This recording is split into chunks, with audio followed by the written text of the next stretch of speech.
Family favorite recipes are some of the recipes that I've made in the past few weeks that we absolutely loved. Hey friends, my name's Susan and welcome to my home. Today I've got you 4 of our family favorite recipes for the past little bit that we truly enjoyed and will be on repeat around our house. So let me get this ponytail up and let's get to making some family favorite recipes. You know you love them, 'cause we sure did. Let's get to cooking. And I want something quick to eat for supper tonight. I'm going to make a Big Mac smash burger. I've got the cheat Big Mac sauce, the secret sauce, because I am in a hurry. Some salt and pepper. Got some hamburger, dill pickle chips to put on the Big Mac. A little bit of onion powder, some onion to put on it. Some shredded iceberg lettuce. I've got some of these small flour tortillas. And I've got some hamburger. I know it looks unusual. It was frozen. I defrosted it and it's got a couple colors going on, but it will be just fine. So let me go ahead and get this ready to go on the flour tortillas. I do have a little bit of onion powder. That's because on the normal Big Mac, they have like the little onion pieces on it. I just like a little onion powder on mine. I'm going to go ahead and mix it in with the hamburger meat. And I'm also going to put in a little bit of salt and pepper to get that flavored up, and mix that in just a little bit more. And then once the pan gets heated up, we'll be ready to put this on the pan and get it fried up. I'm going to go ahead and get 2 of the smash burgers ready to roll. I'm going to do the first one, and all you do is get a bunch of hamburger meat and just push it onto the flour tortilla itself. You don't want a thick bunch of hamburger, but you do want it thin, and you do want it all the way to the edges. That way you've got hamburger basically from crust to crust on these. And I'll just do 2 to begin with, and I'll see how many more we can get with this pound of hamburger. Usually I can get 4 or 5 with a pound of hamburger, and it just depends on how thin you make the meat portion as to how many you will get, and of course what size of the tortillas that you're using. These are just about ready to go onto the pan, so let me go ahead and get this one finished up. I've got this on about a medium high. I do not have any oil in the skillet because this hamburger should put off a little bit of juice, so I'm going to go ahead and flip it onto the pan, and you can hear it start to sizzle up. Usually I can get 2 in here. It's going to be kind of tight, but I can make it work. And I'll let these cook up, and then I'll show you what happens whenever I flip them. And I've let it cook for about 3 minutes, and look at all the juice that has come off of this. Now it's time to flip this. Now I'm going to go ahead and pour this juice off because I need these tortillas to crust up, and they're not the way they're going. So let me do that. And it looks like these are about done. I probably should have put a little bit of oil in them so they would have fried the bread instead. But they're getting really brown on the bottom. I don't know if you could see that. So these are actually looking really good. So let's get them off and get them plated up. These did fall apart just a little bit, and you can hear in the background I've got another bunch frying up. So I'm going to go ahead and put a little bit of the secret sauce on each of them. And I will put a link to the recipe if you want to make your own, but you know what? Whenever you can buy it, and I already had it, I'm making a quick lunch, so that, a quick supper, so it doesn't matter. I am going to put a few little pieces of onion on here since I couldn't put it in while I was making the meat. I didn't think it would stick well, which this time it didn't stick as good as it did last time, but that is okay. Some onion. I'm going to add in a couple pickles on this, and the other one. There we go. A little bit of cheese, which I did not have any shredded regular, but I've got Mexican, y'all know. Just going to put a little bit of cheese on top.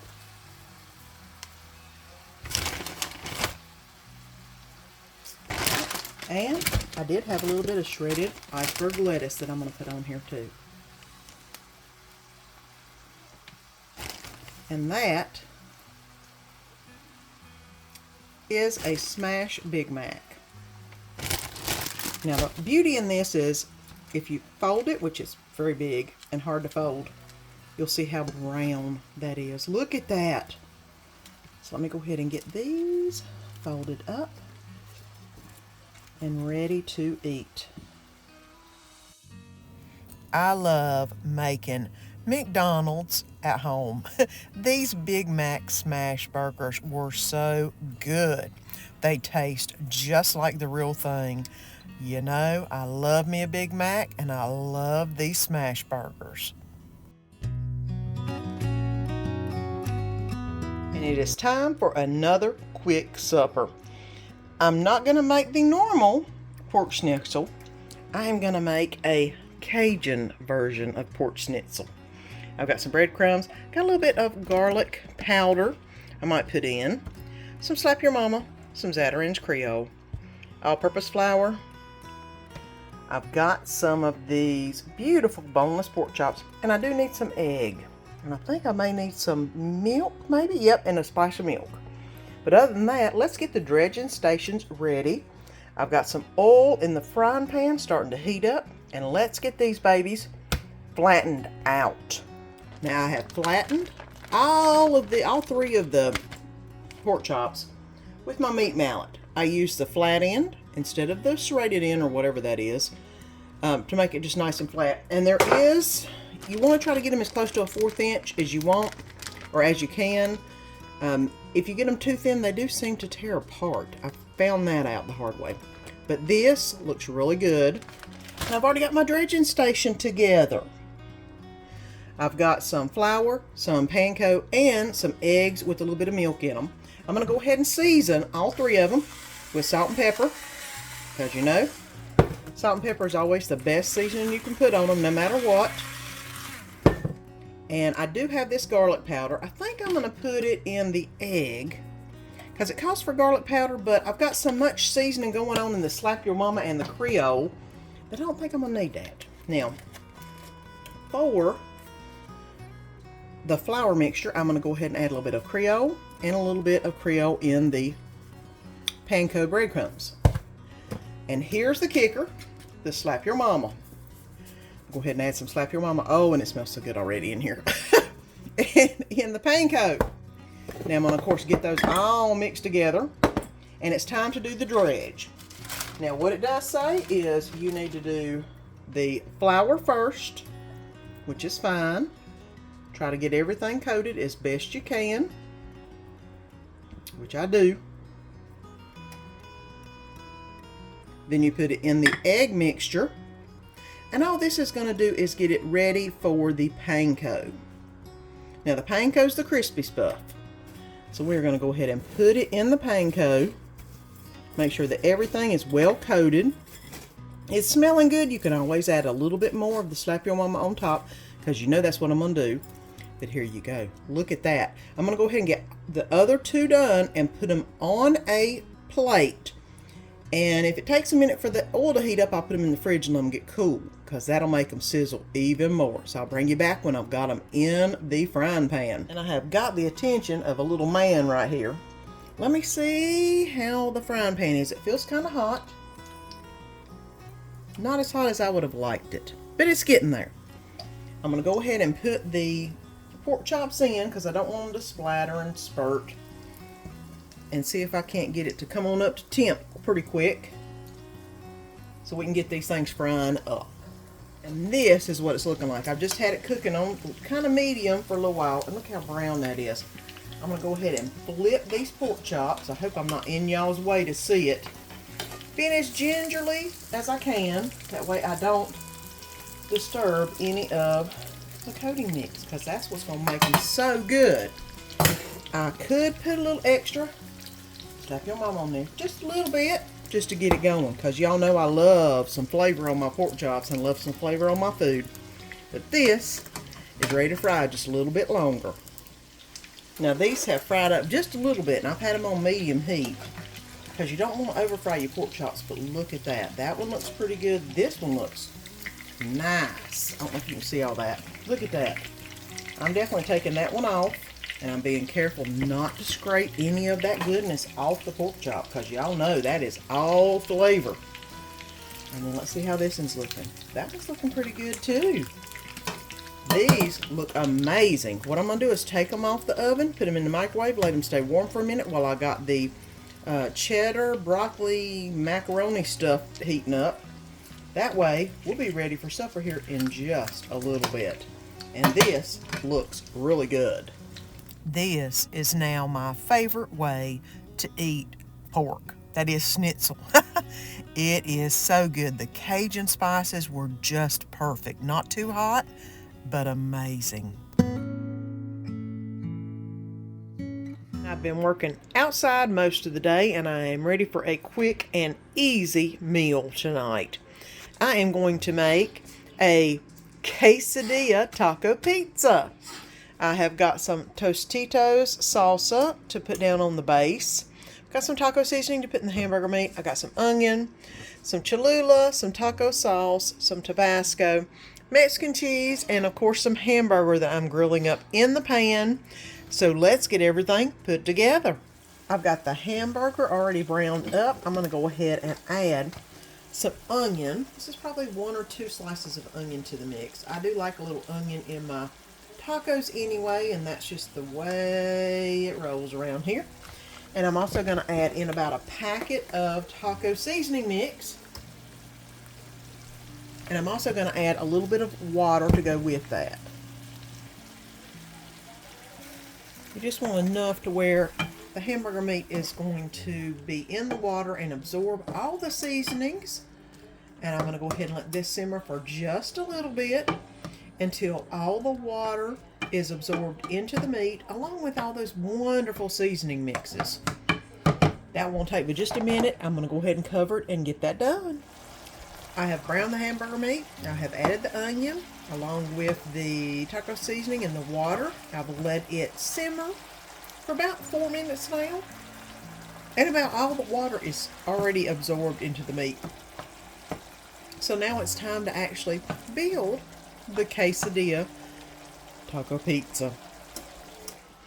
And for the quesadilla part of this taco pizza, I am going to put a big burrito grande flour tortilla down. I am going to put some cheese on this.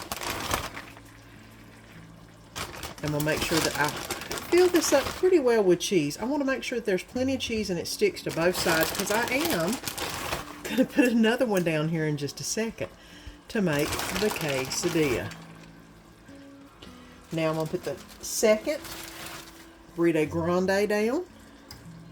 And what I am going to do is put this in the oven at 350 degrees for just a few minutes to let this melt up before I put the rest of it on top. Hopefully the top will get a little bit crisp. That'll make it taste even better. So 350 for maybe 5 minutes, and then we'll put the rest of it on top. And that 5 minutes in the oven was just enough time to let the cheese start melting really good. That way when you put on what's on top, it'll make it so good. I'm going to go ahead and add a little bit of the taco seasoning mix on top. Of course, that is the top of your pizza to begin with anyway. I hope you're enjoying today's video so far. If you are, and you haven't already, go ahead and press that little button down below and subscribe. Don't forget to press that little bell and press the all notification so you can get notified each time I put a new video up, so you don't miss any of the good food or fun. But I'm going to add a little bit of salsa onto the hamburger and try to spread it out a little bit. I should have put it on the tortilla before I put the hamburger on, but I jumped ahead because I am hungry and I'm wanting some of this because it's already smelling so good. But this will make the pizza sauce, to say the least, kind of thing on this taco pizza and give it lots of flavor. There we go.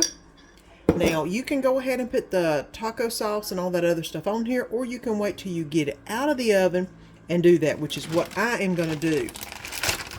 I am going to go ahead and put some more cheese on top. That way we'll have a nice cheesy pull from the top of the taco pizza. Alright. Don't need a lot. Now that's going back in the oven for 5 more minutes. And then we're going to be ready to top it off with a few things, and it'll be time to eat. Now that we have the pizza already done, I'm going to go ahead and put some green on top, a little bit of red on top, and a little bit of taco sauce, which the label just fell off, on top. That way we've got plenty of flavor on top, because you do have a lot of cheese on the bottom there. I am going to go ahead and use a pizza slicer to slice this up. It's crusting a good little bit. That's awesome. Now let me see how it's picking up off of it. It's doing, look at that, it lifts right off. Let me make sure I've got each of the ends cut real good. That way it'll separate out. Let's go ahead and get this plated up. And here we go. I'm going to go ahead and add a little bit of sour cream on each piece, because it just makes it so much better. If I had some lettuce or tomatoes, I'd put it on it. I do not. This is one of my favorite ways to make a pizza. Quesadilla taco pizza. Can't beat it. The cheese in between there makes it so good. You've got to make it. And tonight we're going to be making some French onion beef and pasta. I've got 8 ounces of elbow macaroni I'm going to be using. I've got some tomato paste. I've got a packet of French onion soup, some minced garlic. I've got some Parmesan cheese, some salt, some pepper. And of course I've already got the noodles boiled up. And I've got some hamburger in the pan that I've already browned. So let's get everything put together for the French onion beef and pasta. And I have got the hamburger nice and browned, and I'm going to go ahead and add in the garlic. It did not say to drain the grease, so I'm not going to do that. I'm going to go ahead and just add the garlic in and let this brown up for about 1 minute is what it's saying. So we'll let that get going. So now I'm going to go ahead and add in, now the garlic has been getting up to temp. The packet of onion soup mix is going in. A cup of the reserve pasta water is also going in. And some tomato paste is going in. And I'm going to go ahead and get that stirred around. And let that simmer up. And then we'll finish up the recipe. And I'm going to go ahead and let this come to a boil. And I'm going to reduce it down to a simmer. And let it simmer for about 10 minutes once it comes up to a boil, which won't take long. And let's go ahead and get the pasta folded in. We've got quite a bit of pasta. And I want all of this wonderful juice and flavor to go into the pasta. There we go. I'm going to go ahead and mix all this together and let all these flavors meld together. This was 8 ounces of pasta that I cooked up. It didn't say 8 ounces after cooked, it said 8 ounces before. So I'm going to go ahead and let all this get flavored up. Now it does say to add in some peas, which you could add whatever vegetable you want. I do not have frozen peas. I do have, of course, canned peas, and I do love them. So that's not a problem. I'm probably going to add about half a can of peas into this, and then let this get mixed in between. I may add the whole can. It looks like it could do with the whole can without any problem.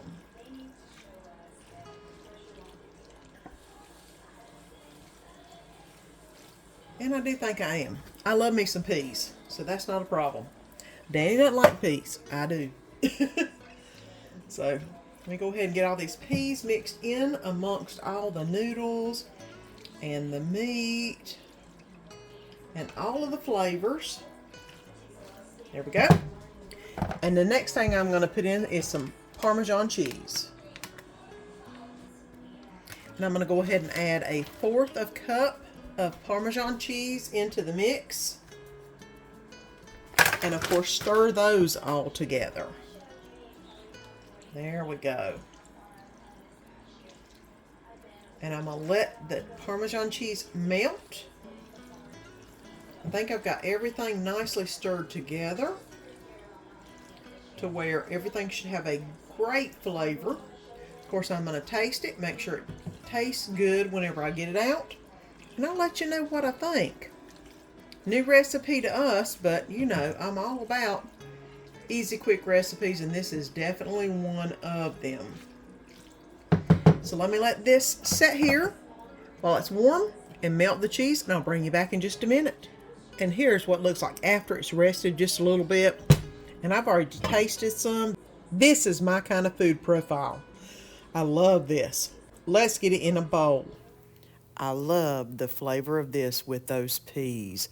It was just what I wanted that night. So good and so simple to put together. Another quick and easy y'all got to make. Those recipes were so good. You've got to give them a try. And don't forget to leave me a comment whenever you come and visit. Y'all know I love those comments. And if you haven't already, go ahead and press that little button down below and subscribe. Ring that little bell and press the all notification. That way you'll get a reminder each time I put a video up. Until next time, see you then.